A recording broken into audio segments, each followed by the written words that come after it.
Wow. Der hat super viel Charme, ist aber echt ungepflegt und shitty, leider Gottes. Und haben gerade beim Lost Mountain Coaster, Lost Coaster Mountain, irgendwas ist Lost, irgendwas ist Mountain, nachgefragt. Indiana Beach. Aber das muss es nicht sein, ihr könnt es, ich glaube an euch. So, ja, ich war komplett falsch. Natürlich steht die Polizei an einem Kaffeeladen, wo es wahrscheinlich Donuts gibt, oder? Euch beiden geht's gut? Ja.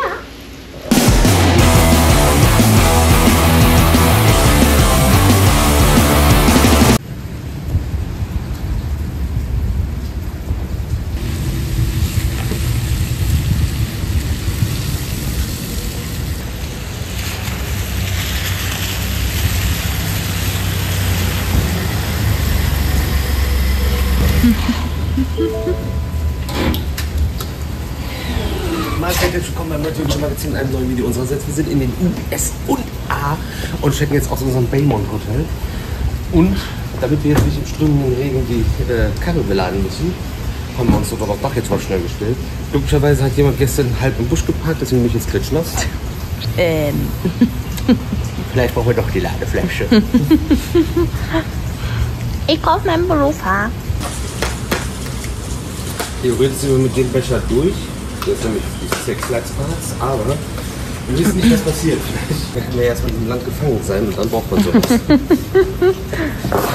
Ob der jetzt da im Auto ist oder ob ich den und dann wegschmeiße oder jetzt.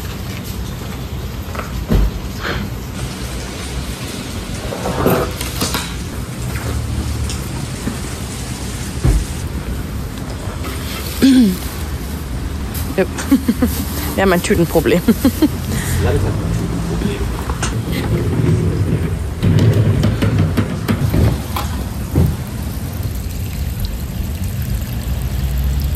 Machst du da hin?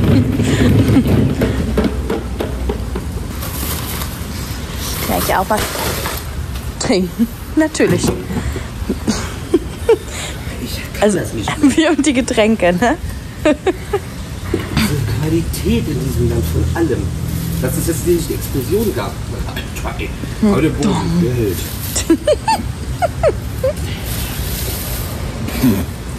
Jo. Auf zwei Seiten. Wie geht das? Einmal fallen. Aber ist die andere Flasche draufgefallen? Ja. Du Physiker, das ist mir auch klar. Physiker. Kriegst du mich eine Cola raus, Jo? Nee, willst du mal Nüsse haben? Nee, jetzt gerade nicht, danke. Ja, das ist meine, die kann ich dir nicht geben. Alles klar. Kannst du die haben? Ja, dann nehme ich halt Machst du eine die. Boyband bei Popstars? Das ist keine Boyband. Das ist ja der Witz. Sorry, Indira und... Ja, oder wie Shayham. Achso, du meinst Hila. Hila. Hila Superstar. Das ist Ja. auch noch die Volleyballerin. Mhm.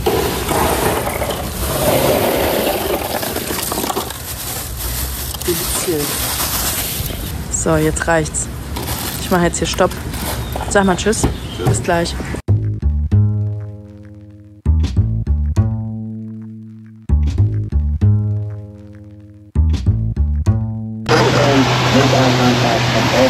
Morgens erstmal von irgendeinem Hiopai vollgequatscht an der Tankstelle. 3,24 die Jalone. Wir tanken jetzt direkt, wir haben gesagt, wir tanken unterwegs, aber wir fahren wahrscheinlich direkt auf die Mautstraße. Mautstraßen vermeiden wir eigentlich die ganze Zeit. Aber es hat geknallt, ihr könnt ja eh kein Auto fahren hier. Ich muss auch von dieser Musik weg. Ich lieber nass. Also fahren ist ja eh so ein bisschen schwierig manchmal. Und du darfst ja hier auch schon irgendwie mit 16 Auto fahren und fährst in diesen riesigen Autos. Jetzt regnet es halt die ganze Nacht schon, den ganzen Morgen und überhaupt die ganze Zeit. Und ja, da hat es mehrere Unfälle gegeben. Das war jetzt gerade auch schon in den Morning News. Und eine Stunde Delay hätten wir. Also nehmen wir jetzt mal die Mautstraße mit. Mal gucken, wie das funktioniert. Also irgendjemand wird schon von irgendjemandem Geld abbuchen, wenn es drauf ankommt. Aber ja, kann man sich jetzt auch nicht erlauben, eine Stunde jetzt hier zu verlieren im Stau.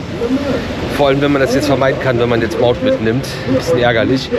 Besser aber so, wie es jetzt gerade läuft, als dass heute unser zweiter Six Flags Day in Great Adventure wäre. Weil wir wissen ja, bei Regen fährt nichts. Und es regnet. Hui!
Leute, wir sind nach 2:45 hier angekommen bei Indiana Beach in Indiana.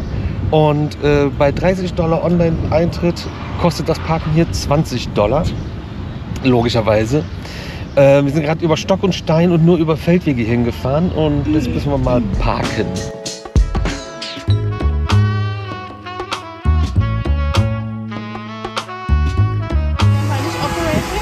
Ja, das ist ja toll. Das ist so eins der Highlights. Cyclone ist, glaube ich, auch eine Achterbahn, oder? Lost Coaster auf Superstition Mountain. Ey, willst du mich verarschen? Ah, Opening Lake. Cyclone ist auch eine Achterbahn. So, wir kommen jetzt gerade hier an. Tickets haben wir natürlich schon online geholt, weil die nämlich nicht $42 plus Tax kosten, sondern nur 30. Und ein für mich wichtiger Coaster, der Triple Loop, ist geschlossen heute. Cyclone wird auch eine Achterbahn sein, ist geschlossen. Und Lost Coaster auf Superstition Mountain macht später auf. Ja, was auch immer später bedeutet. Later Opening Lake. Ja. Wow. Das ist auch wieder toll.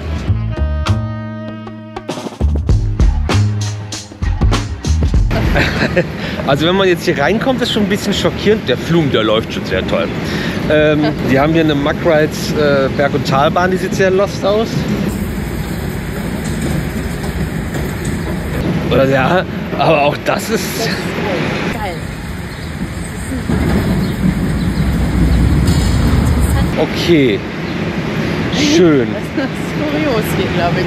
Ja. Das ist ja aus so einem Boardwalk-Park, ne? Ja, Müssen aber, die immer so abgerockt aussehen? ja, aber wo ist der Boardwalk dazu? Warum hüpfst du so? Ja, das Wasser von dem Lokflug kommt einfach überall raus hier. Man muss da sehr vorsichtig sein. Aber das hier ist nicht die Achterbahn, oder? Wie wir jetzt fahren? Doch.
First Rider of the Day beim Hurricane, die Holzachterbahn.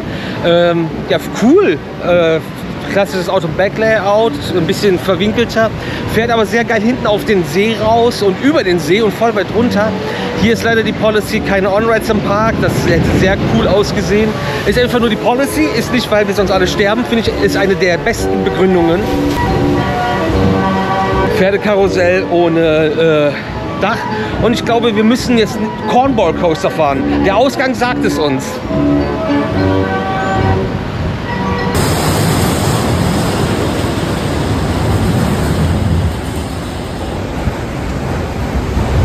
Wir sind jetzt gerade ins Gespräch gekommen mit einem Dude von der Maintenance. Ach ja, Cross the Rails, da ist das zweite. Und der Dreier-Looping, da ist der Motor kaputt gewesen. Den haben sie dann... Ja, das ist der Cornball. Wir haben doch gesagt... erstmal das. Okay. Aber das ist... Ach, egal. Wenn Uschi das jetzt zuerst machen will, Ja. weil es hier ein Wetterschild gibt. Ja. Okay. Der Motor ist auch repariert und fertig und muss nur noch zurückgeschickt werden und eingebaut werden. Dann läuft das Ding auch wieder. Ich glaube, der ist schon unterwegs. Ja, der ist schon unterwegs. Aber der ist doch, A ist der nicht hier, B ist der nicht eingebaut. Das ist natürlich sehr schade. Und er hat auch gesagt, das Ding stand ja auch mal in Mexiko eine Zeit lang. Und die Mexikaner haben da Schulterbügeln reingebaut, was die Fahrt wohl nicht so angenehm gemacht hat. Jetzt sind wir bei Tigra, Schwarzkopf, Jetstar. Richtig geil. Fahren wir jetzt.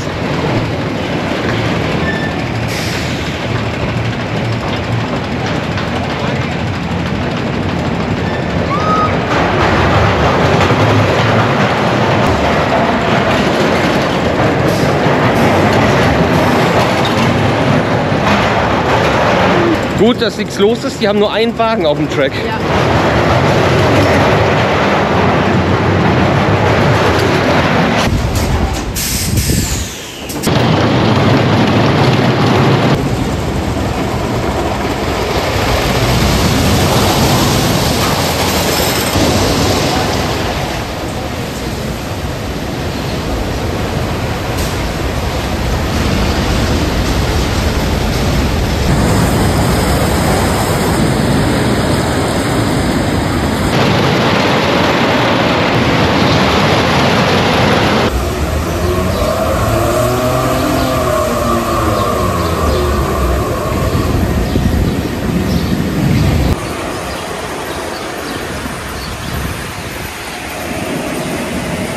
Schwarzkopf Jetstar. Was willst du da besser machen? Geil, einfach geil. Wild, schnell, cooles Layout, lang unterwegs, nur mit dem Gurt gesichert in diesen Bob sitzen. Oh, das auch. Der Cornball Express. Cornball Express. Wurde danach direkt gefahren, weil wir sind dann rausgestolpert, da die Treppe hochgestolpert, durchgelaufen, auch da Front Row. Was eine geile Bahn. Voll das wilde Layout, so ein Twisted Layout, quer durch den ganzen Park, aufgeständert auf Stahl, Holztrack oben drauf, also ist das Ganze ein Hybrid-Coaster und du fährst quer durch den Park, sogar eine richtige Helix hat das Ding. Kennt man jetzt natürlich von Colossus, aber sonst bei einer Holzachterbahn eher untypisch, sage ich jetzt, ohne dass wir jetzt gebrainstormt haben, wie viele wir da kennen. War das bei American Eagle, war das eine Helix oder war das einfach nur ein Riesenrondell? Man weiß es nicht. S&S El Loco. Haben wir schon mehrere gezeigt. Steht hier auch einer. Wir müssen auch bald, bis auf den in Vegas, auch bald alle durch haben, oder? Naja, wir schauen mal. Wie heißt denn die? Steelhawk.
Ja, El Loco gefahren, El Loco halt, ging klar. Du hast hier von allen Bahnen krassen Blick auf diese ganze Hinterhofgeschichten, wo überall Achterbahn-Chasen stehen, von Achterbahnen, die hingehören oder nicht hingehören. Einfach random Achterbahnschienen, also so eine Kurve mal von der Bahn, die hier nicht steht.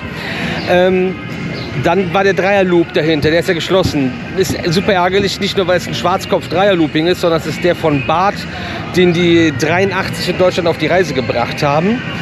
Gut, machst halt nichts dran. Und das Ding kam, glaube ich, auch 23 erst hier in den Park. Der hat super viel Charme, ist aber echt ungepflegt und shitty, leider Gottes.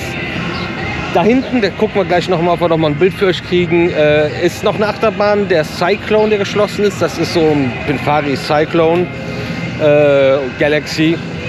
ganz oft in Frankreich auf der Kirmes gefahren. Der steht in der Mitte von 4 Wasserrutschen, weil das ist ja auch hier ein Waterpark. Ich weiß nicht, ob das ist ja auch fast... Ne, da hinten ist noch mehr, okay. Und hinter mir ist noch eine Holzachterbahn oder beziehungsweise ein Hybrid-Coaster, der aber auch teilweise irgendwie Indoor ist. Ich weiß nicht, unten kann er nicht sein, weil da ist Wasser. Wir stehen gerade über dem Wasser, wir sind auf dem Boardwalk. Wie man nämlich hier vielleicht sieht. Cool ist, dass da auch die Oldtimerbahn rumfährt. Der soll Late aufmachen. Was Late ist, wissen wir noch nicht. Wir haben den Eingang aber auch noch nicht gesehen, ob da vielleicht was dran steht. Weil das Ding ist natürlich auch super spannend. Die kleine Rutsche, das sieht aus wie eine Made. Ah, ja. Wir sind jetzt im Riesenrad. Hier darf man übrigens nicht als Single Rider rein.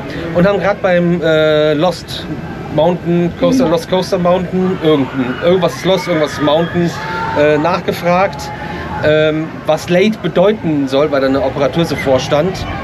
Ja, wenn es nicht mehr regnet, also wenn es noch mal regnet, dann macht die heute gar nicht auf. Ja, aber es hat noch nicht geregnet und regnet nicht.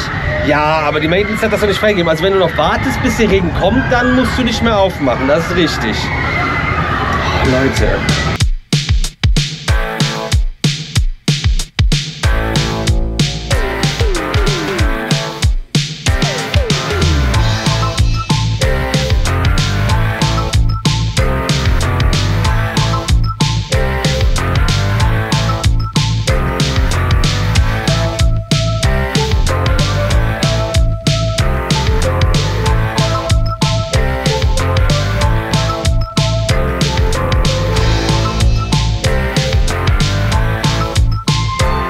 Ja, Chance Riesenrad, schöne Sache.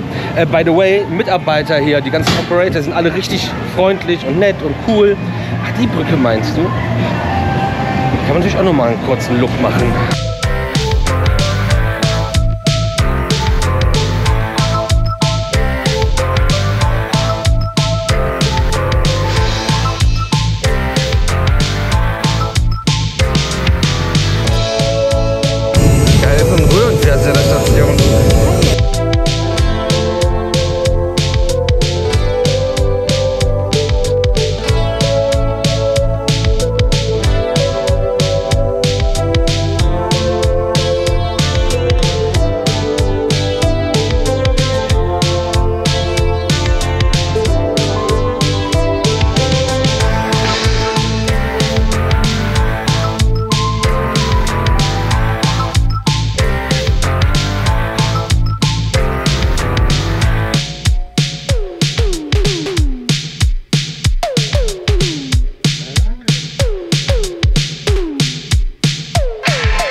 Das gehört hier nicht rein und kennt man als GeForce bei uns oder bei unserer Vitrine.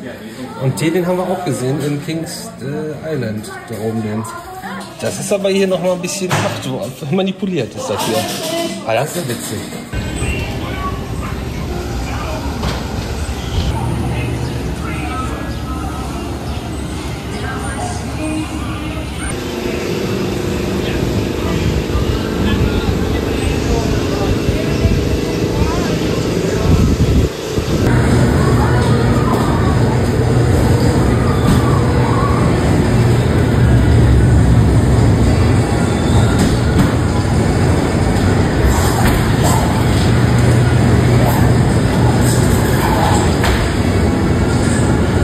Wir sind jetzt noch in den interaktiven Dark Ride reingegangen und das ist Den of the Lost Teeth. Und Zahn habe ich keinen gefunden, aber... Thieves. Fies. Diebe. Also, ja, gut. Das war wieder ein Original. Also Erwachsene müssen da einzeln fahren und dann geht das erste Tor auf, du fährst ins Dunkle rein und du kackst dir in die Hose, weil das ist ja voll Backstage, Schaltkästen, Kabel, das sieht wirklich gruselig aus. Dann hast du halt einen Dark Ride, interaktiven Piraten Dark Ride mit so zweidimensionalen Szenen, vielen Targets und es bewegt sich erst, als wenn du was triffst. Bei mir hat die erste Knifte nicht funktioniert, viele Ziele funktionieren nicht. Aber Sound, Musik, bisschen Lichteffekte, ein paar andere Effekte. Also grundsätzlich gut, wird man das ein bisschen hübscher machen und pflegen, wäre das richtig gut. Ja, und die Maintenance, die chillt jetzt hier leben und geben die Bahn wahrscheinlich nicht frei, für die wir eigentlich hier sind, weil das die spannendste und wichtigste ist. Ich fand auch manche Ziele fand ich cool oder die Sachen, die dann ausgelöst haben. Bei der einen mit der Gitarre, da hat man draufgeschossen, da ist der Rock runtergerutscht.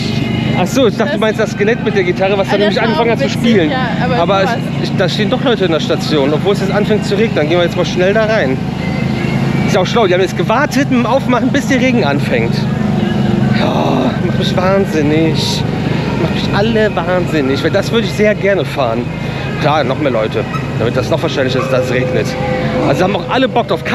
Hier ist keine Warteschlange im ganzen Park, bis auf das natürlich jetzt. Habt ihr gut hingekriegt. Indiana Beach.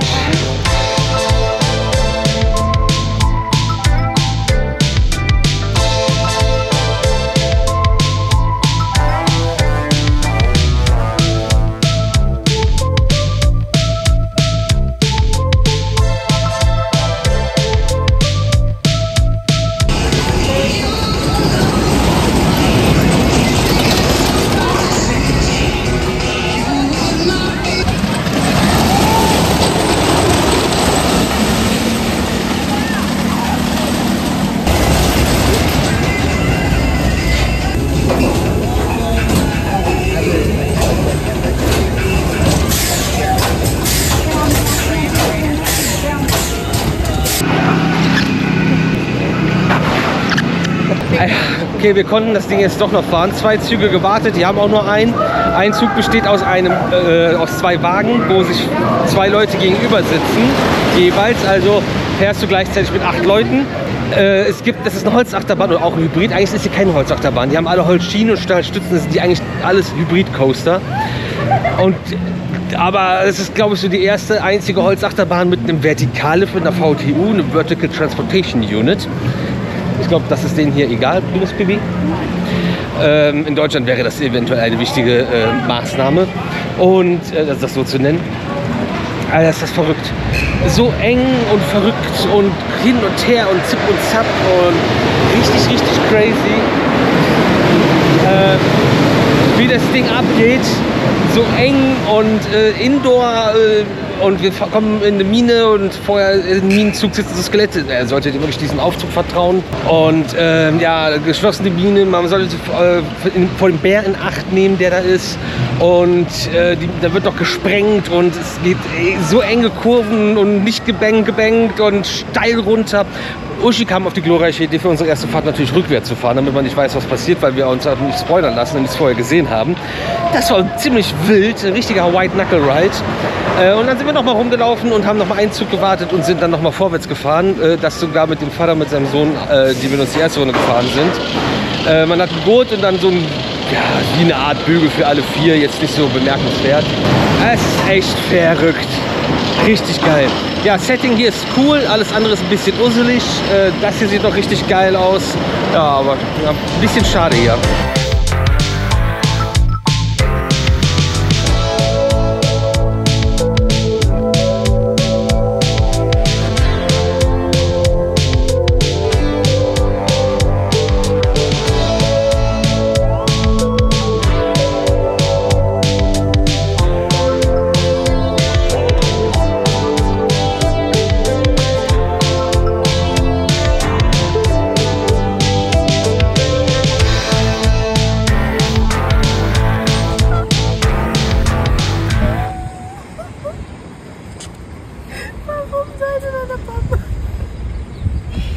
Das ist wieder einer der typischen Uschi-Lachanfälle, wenn ich irgendwas sage. Die witzigen Sachen sind offensichtlich nicht auf dem Video. Oh Gott.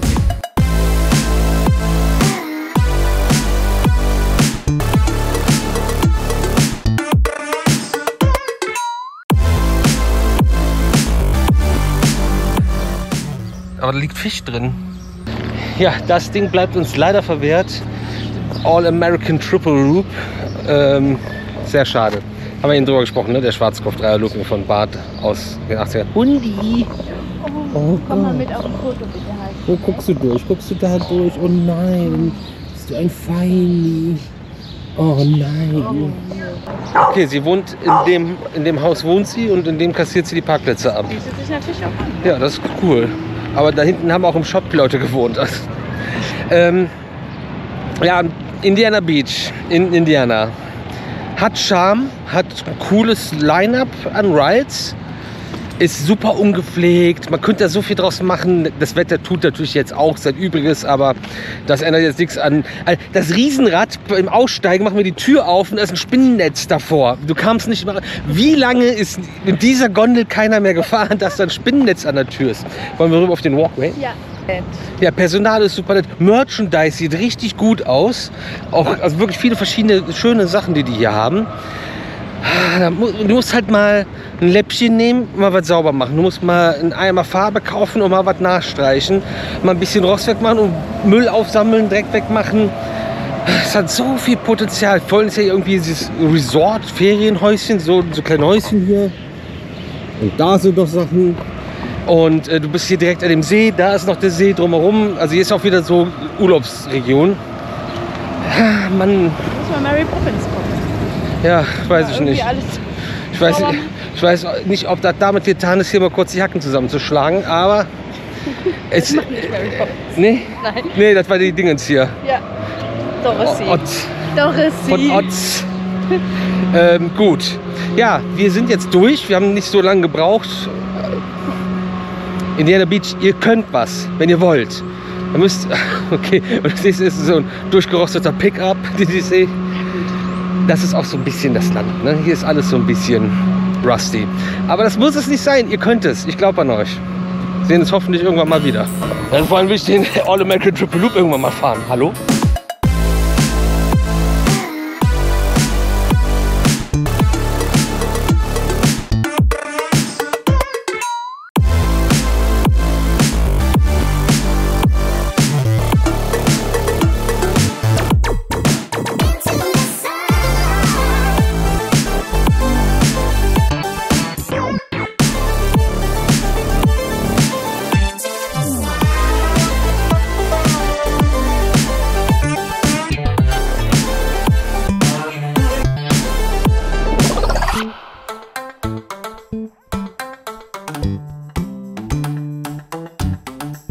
Das sind jetzt Bäume. Hier ist auch irgendwie ein Eingang. Ja, das ist der von der Brücke aus. Ja. Ja. So ein Mitarbeiter. Und dass auch was auf ist, was zu ist. Aha. Wieso kann man denn von. Oder ist das hier der Overflow Parking dann? Ja, das kann gut sein. Und da haben sie diesen. Ach, das ist ja verrückt. Ja, wir würden euch das gerne auch von oben zeigen, aber es regnet schon wieder.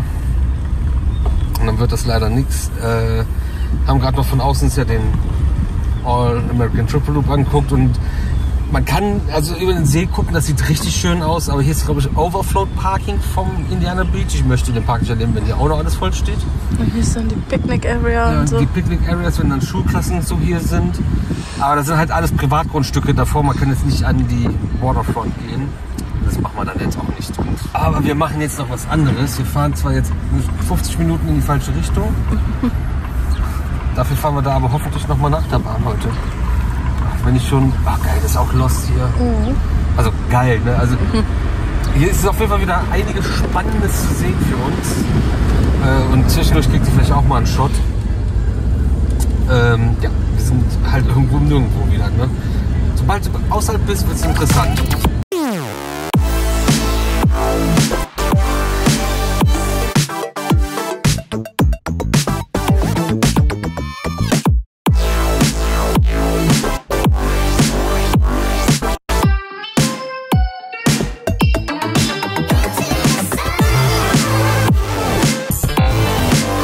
Thematisierte Waschstraße.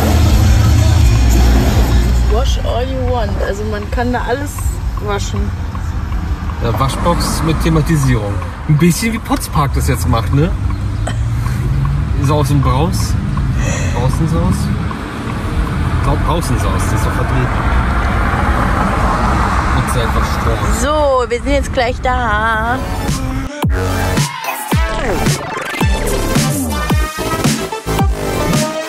Dieses Auto ist nicht defekt. Gucken Sie bitte woanders hin. Damit ihr nicht vergisst. Was steht da drauf? Irgendwas mit Gott. Also diese Autos gibt es ja wirklich viele, ne? Irgendwas mit Gott. Ja, du musst auch beten, wenn du mit so einem Auto durch die Gegend fährst. Ey, das ist ja ein Seelenverkäufer vor dem Herrn. Wir sind jetzt bei Malibu Jacks Indoor Freedom Park. Und da drin steht ein, natürlich SBF Visa Compact Spinning Coaster. Irgendwas mit Twist and Shout. Da ist sogar ein Bild von dem Ding. Wir gehen mal gucken, was das gibt.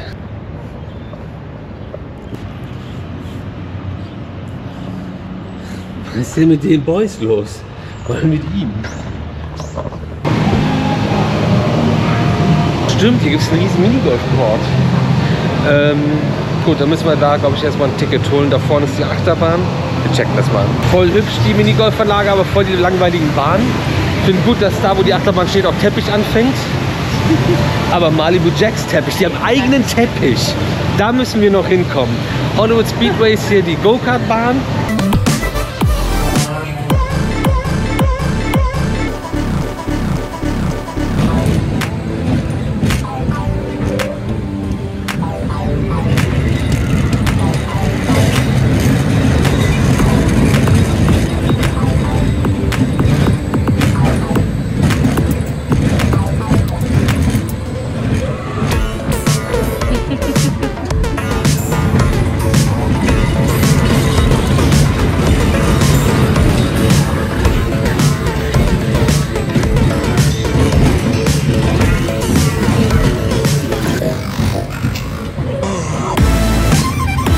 SBF Visa Compact Spinning Coaster, Häkchen dahinter, 7 € die Fahrt unter der Woche, am Wochenende sogar 10 € die Fahrt pro Person, dafür 45 Runden. Die Karte, wo das Ganze draufgeladen wird, die unumgänglich ist, um sowas zu fahren, kostet hier 3 $. Kriegst du nicht zurück, hast Pech gehabt. Ich verstehe auch nicht, wann wer wo zugehört und wo ich die nochmal wieder benutzen kann. Wahrscheinlich nirgendwo. Ja. Obwohl die alle zu diesen Tracks gehören. Oder auch nicht. Lichtpaket ist aber auch schon re-engineert. Ne? Der hat ja auch noch die Stützen. Und hier, ich habe das in Edelwies gezeigt, wo die Stützenflansche für die Zäune ins Leere laufen. So sieht das dann benutzt aus. Und es ist eigentlich auch keine Bahn auf der Sohle. Die hat Verbindung, aber die hat die andere ja auch. Der ist ja doch eine Sohle. Aber die wird genauso, kannst du die auch in Beton dübeln oder einfach auf die Füße stellen auf eine glatte Platte. Steht hier in den USA in unendlich vielen Malls oder irgendwelchen Farmen, die nur im Herbst aufhaben. Da haben wir gestern noch mal kurz drüber gesprochen, glaube ich. Und ihr habt das so ein bisschen mitbekommen, als wir geguckt haben, was wir machen können heute. Ja, eine riesige Arcade-Hall. Es gibt dann noch so ein Wipeout von SBF, Spielplatz. Da geht es echt in eine Mall rein. Ja, ist halt ein klassisches Family Entertainment Center hier. Man kann auch angeln in der Arcade. Okay, ich wollte mich gerade drüber lustig machen, aber das ist ein Thema. XD-Kino gibt es hier auch, Escape Room, Bowling. Boah, Alter, das ist schon wieder... Für so Birthday Booths. Stimmt, Birthday Booths, wo du hier feiern kannst. Ja, ich glaube, wir müssen mit euch jetzt nicht weiter hier durchgehen. Sowas habt ihr alles schon mal gesehen und... Ja, gut, das hat schon gelohnt. Auch noch einen haben wir noch geholt, einen haben wir noch gut gemacht, auch wenn uns 2 heute gefehlt haben. Ist das etwa ein T-Rex? Nee. Ein Rebel. Rebel, bitch. Rebel, Party. So, dann gehen wir mal zu unseren Stoßgebete fahrenden Schrotthaufen. Daneben stehen nämlich wir. Und guck mal, wie weit wir heute fahren noch. Das ist übrigens auch kein Parkplatz, wo er drauf steht. Hab ich auch gerade gedacht, ne? Oder doch? Es ist keiner. Auch nicht für den Longhorn Ram. 2 Stunden 16 haben wir jetzt auf der Uhr zum nächsten Hotel auf dieser Tour, was wir euch natürlich gleich auch wieder zeigen werden. Erstmal müssen wir hier wegkommen. Also wir hatten übrigens heute auch schon Leute auf der Autobahn und weiß ich nicht was alles und was ich vergessen habe zu erzählen. Was aber super wichtig ist, da muss man nicht darauf achten. Wir hatten noch mal einen Zeitzonenwechsel und haben eine Stunde verloren hier runter. Rüber. Runter allein reicht nicht. Rüber. So, ja, ich war komplett falsch.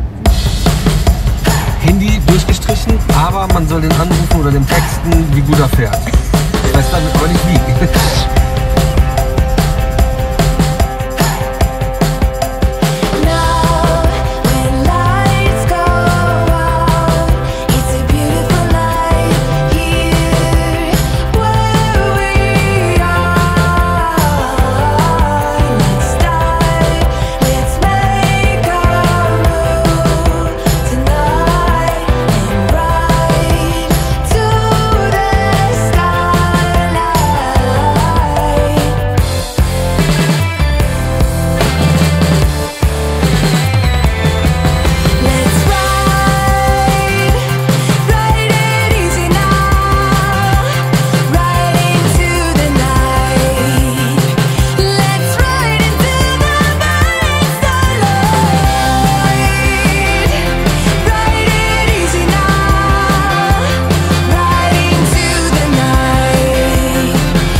Hoch auf diese Dächer hier vor den Eingängen.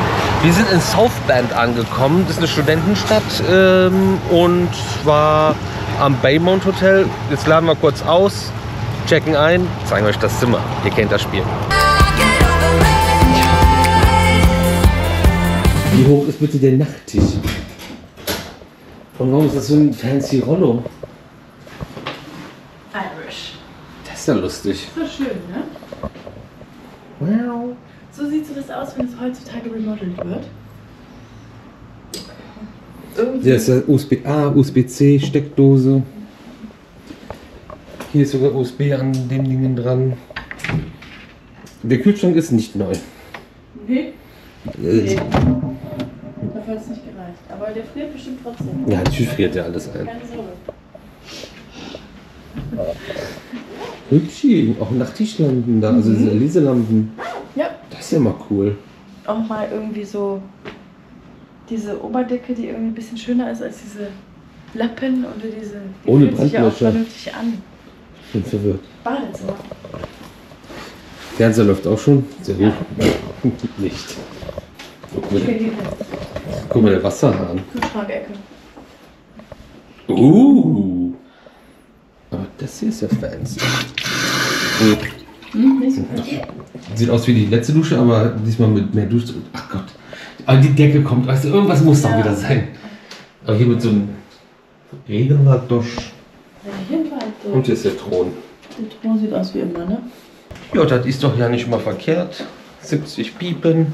Frisch renoviert. Frisch renoviert. Oder beziehungsweise sind die gerade noch dran. Jo, wir sortieren uns mal kurz. Die Fernbedienung ist natürlich hässlich. Was ist das denn? Ja, die kann man, die kann man sauber machen. Ah, da steht auch kleben. Ja, deswegen ist die so besser, als wenn es wieder in eine Tüte gepackt wird. Und da stehen sie schon wieder. So. Gucken, ob wir noch wegfahren oder ob ich jetzt direkt umparke.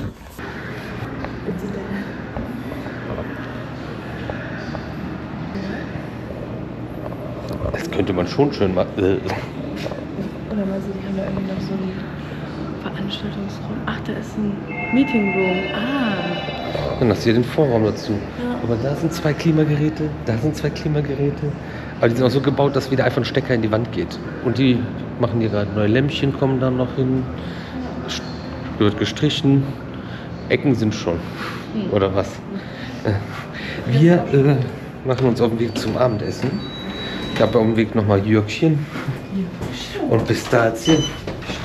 Und genau. Wir wissen noch nicht, wo wir hinfahren. Es ist eine 50-50-Gelegenheit. Irgendjemand hat sich bis in 2 Minuten hoffentlich entschieden.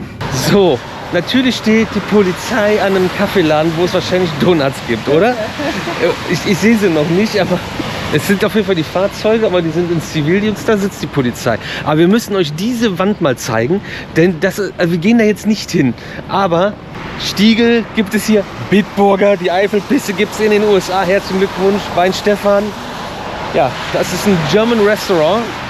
Hier direkt, die haben auch irgendwie Rouladen, Sauerbraten, Käsespätzle. Es ist verlockend, einfach für den Gag hier reinzugehen. Guck mal, es wird 24 erst gemalt. Der Laden ist also noch relativ neu. Ein schmutziger Lappen auf dem ollen Picknick-Table draußen kriegen sie trotzdem hin. Regt sich jetzt nicht an, ne? Nee, das sieht irgendwie auch trotzdem zu aus. Ja, aber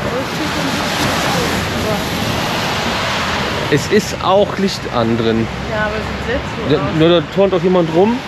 Eat, drink, be German. Ja, gut. Wir haben auch auf. Aber weiß ich nicht, ob wir uns das jetzt geben müssen. Oder ob wir drüben zu Cheers gehen. Die haben nämlich Drinks günstiger als Eier. In den USA jetzt zum deutschen Restaurant zu gehen, ist irgendwie bescheuert. Ja, also der Gag wäre ganz witzig. Aber ihr habt jetzt auf jeden Fall einmal die Wand gesehen.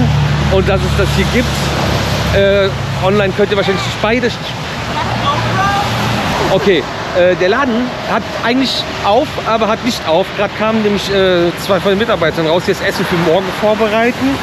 Und die haben heute zu, was ein Glück, weil wir, ja, wären wir aus der Nummer, wären wir jetzt gerade nicht mehr rausgekommen. Dann können wir jetzt rüber gehen zu Cheers. Alter, an der Straße mit einer Außenterrasse. Herzlichen Glückwunsch, es regnet die ganze Zeit. Das ist eigentlich genau unser Ding. Das gibt's nie. Nee, das fast nie. Nun gut, ich mache einmal das Logo. Das ist auch so ein Zapfding, ey. Ja, stimmt. Übrigens, die sitzen echt mit 4 Polizisten da drin und trinken Kaffee.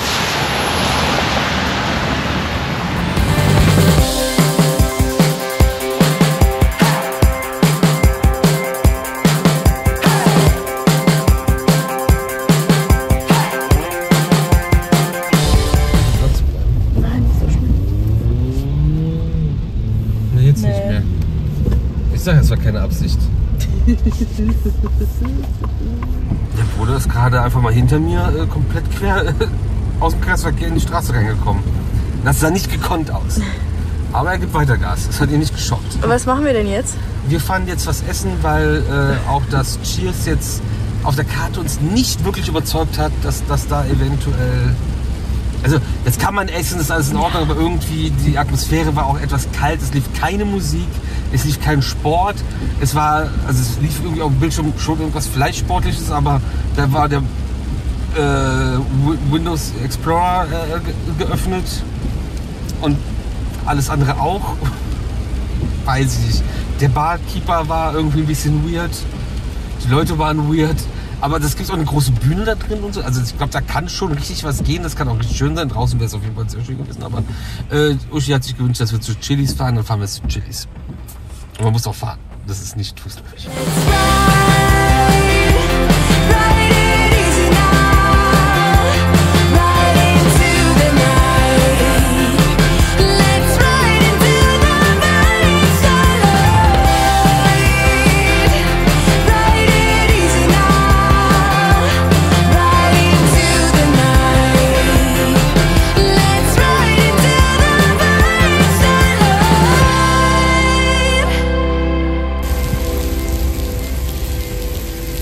Nein, das ist kein Wasserfallvorhang in einem Dark Ride oder einer Wasserbahn.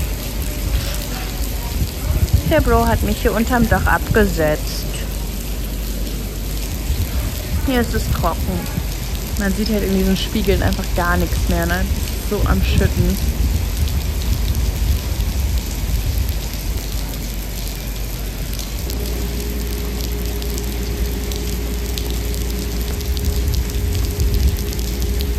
Euch beiden geht's gut? Ja. Leute, wir haben sehr gut bei Chilis gespeist. Die Frau Reichert hat sich da ein bisschen verschätzt mit dem, was man erwartet an Größe und mit dem, was da kommt. Also gefühlt hatte niemand irgendwas gegessen. Bei mir war auch sehr, sehr, sehr, sehr lecker. Man muss ein bisschen nach dem Gemüse kramen und wühlen und buddeln, aber auch das findet man saugeil. Noch ein bisschen getrunken und LCD-Bingo gespielt. Jetzt sind wir wieder in unserem sehr schicken Zimmer eigentlich. Und bis natürlich jetzt noch die Speichermedien erziehen und ja, kommen zur Ruhe. Können das Fenster relativ weit aufmachen. Es ist durch diesen krassen Hardcore-Dauerregen. Das Positive ist einfach, in so einer Situation ist es ultra gemütlich und schön. Und das genießen wir. Wir hoffen, ihr habt das Video ein bisschen genossen. Wir sehen uns morgen wieder. Da geht es in den nächsten Park. Wieder mit Becherchen. Wieder mit unserem Season Pass. Wo es hingeht, seht ihr morgen. Und ihr schaltet ein, ihr abonniert jetzt und bis gleich.